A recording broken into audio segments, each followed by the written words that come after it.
el año 2021, en un pequeño pueblo de Michoacán, ocurrió algo que todavía se comenta en voz baja cuando cae la noche.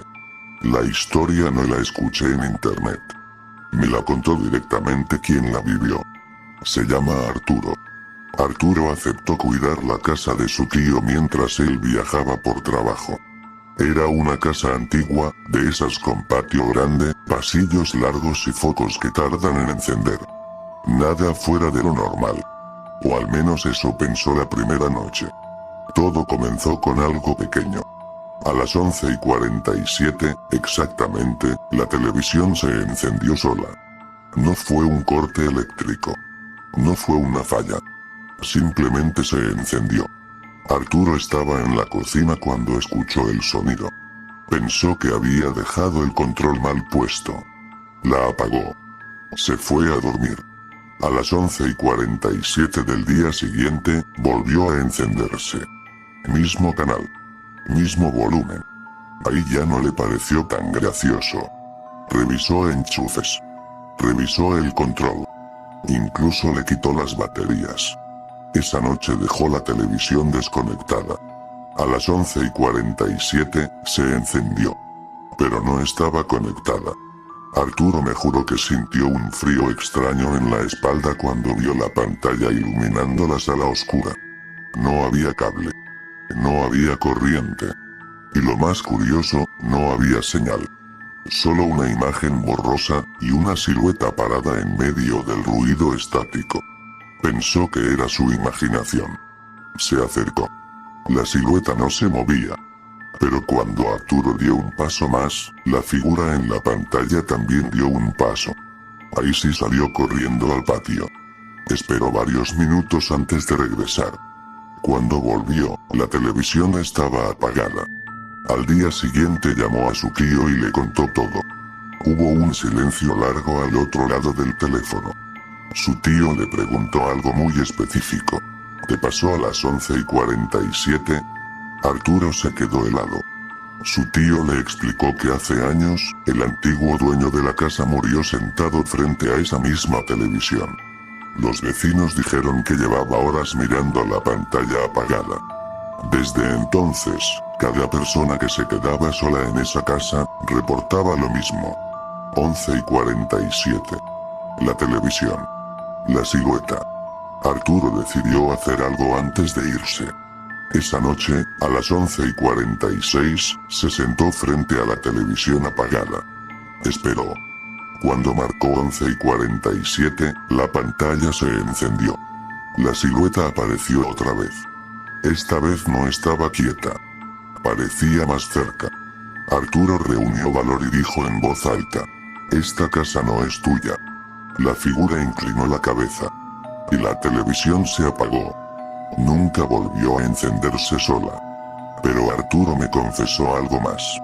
Desde ese día, cada noche a las 11:47, su celular recibe una notificación sin contenido.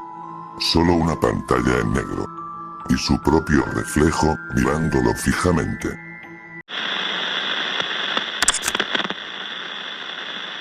Me llamo Andrés, y esto que voy a contar pasó cuando acepté cuidar la casa de mi tío en un rancho a las afueras del pueblo. Solo era una semana. No pasa nada, me dijeron. Es tranquilo. La primera noche fue exactamente eso, tranquila. Demasiado tranquila.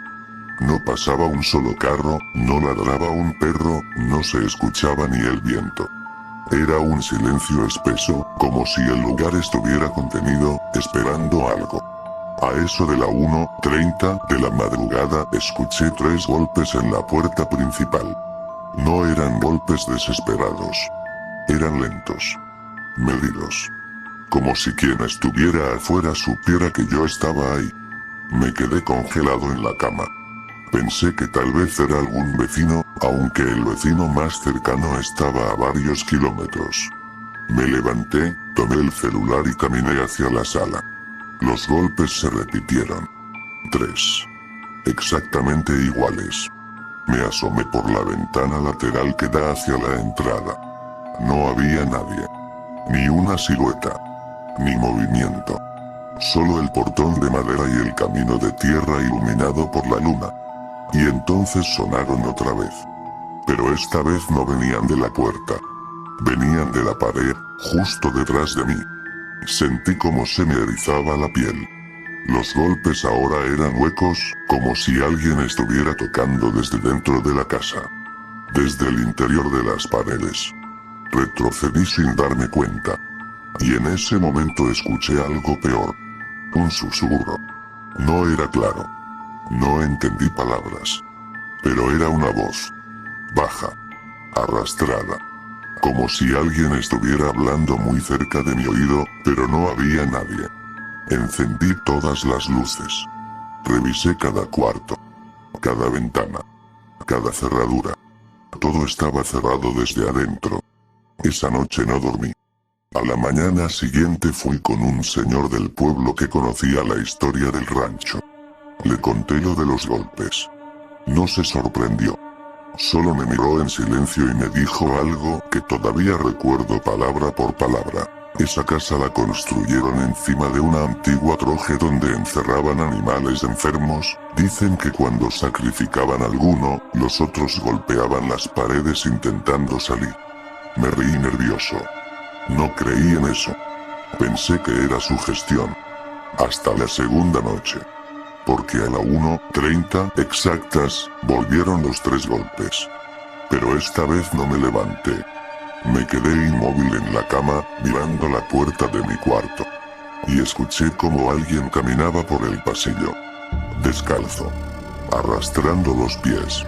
El sonido se detuvo frente a mi puerta. Y entonces, tocaron. 3 veces. Lento. Medido. Como la primera vez. No abrí. No respiré. No hice ningún ruido. A la mañana siguiente me fui del rancho. Dejé las llaves sobre la mesa y no volví jamás. Pero lo que todavía me despierta algunas noches, no son los golpes. Es recordar que, antes de irme, revisé la puerta principal. Y la madera tenía marcas. 3 hendiduras profundas. Desde adentro. Me llamo Daniel, y esto me pasó cuando regresaba de una fiesta en un pueblo vecino. Era cerca de las 2 de la madrugada y decidí tomar el camino viejo para acortar tiempo. Era una carretera rural, sin alumbrado, rodeada de campo abierto. No había señal en el celular, no había casas cerca, solo oscuridad. A mitad del trayecto sentí que alguien gritaba mi nombre. Claramente. Daniel. Pensé que era mi imaginación. Bajé el volumen de la música. Seguí manejando. A los pocos segundos lo escuché otra vez. Daniel. Esta vez más cerca. Miré por el retrovisor. No había ningún carro detrás. No había luces. Nada.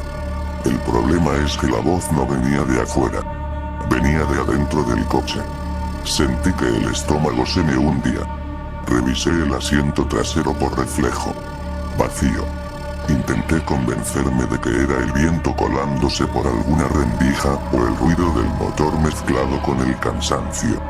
Entonces el coche se apagó. De golpe. Sin fallas previas. Sin luces en el tablero. Todo quedó en silencio absoluto. Y en ese silencio, lo escuché otra vez. Daniel, baja no era un grito. Era un susurro. Muy cerca de mi oído derecho. Sentí algo frío en el cuello, como si alguien hubiera exhalado sobre mi piel. Intenté arrancar el coche. No respondía. Miré hacia el lado del copiloto. Y vi la puerta ligeramente abierta. Yo estaba seguro de haberla cerrado. Afuera no había nada visible. Solo el campo oscuro y el camino de tierra. Pero sentí algo más fuerte que el miedo. Sentí que si bajaba, no regresaría.